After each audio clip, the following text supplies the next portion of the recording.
We continue our reading of Turn Your Eyes Upon Jesus, an invitation to spend a year with your best friend, a daily devotional by author George R. Knight. Today's reading, February 15. Calling is a process. Again the next day, John stood with two of his disciples, and looking at Jesus as he walked, he said, "Behold, the Lamb of God." The two disciples heard him speak, and they followed Jesus. John 1:35-37. We often forget that some of Jesus' leading disciples had first been followers of John the Baptist. That was so of Andrew. Now there is an obscure disciple. A glimpse at my concordance indicates that the Bible mentions his name only 13 times, usually in lists of disciples or as Peter's brother, Andrew.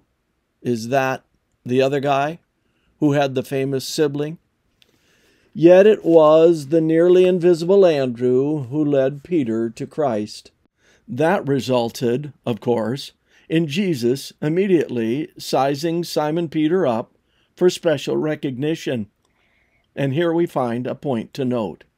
Jesus never sees us merely as we are, but as what we can become through his grace.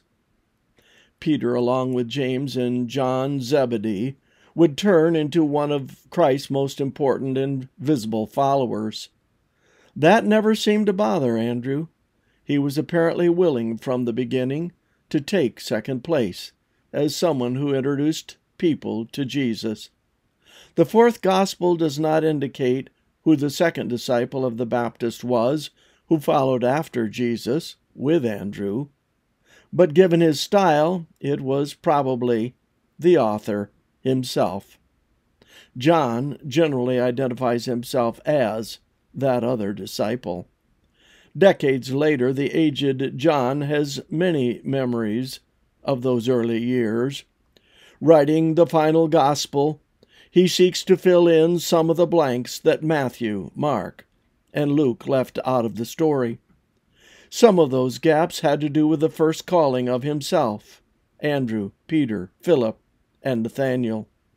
Those events were so precious to the old man that he even remembered the exact words that took place and cited them in John 1:35-51. He will do so from time to time throughout his gospel, thereby providing his readers down through the ages with intimate recollections that only a participant could have known.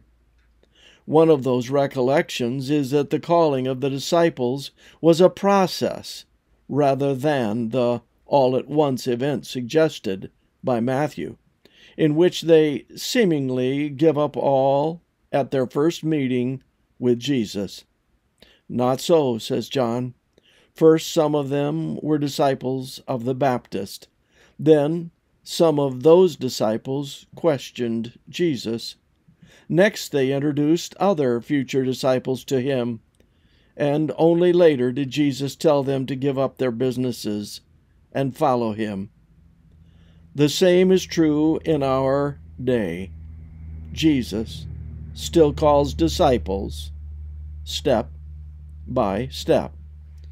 My only question is what step he has in mind for me today. This concludes our reading today of Turn Your Eyes Upon Jesus.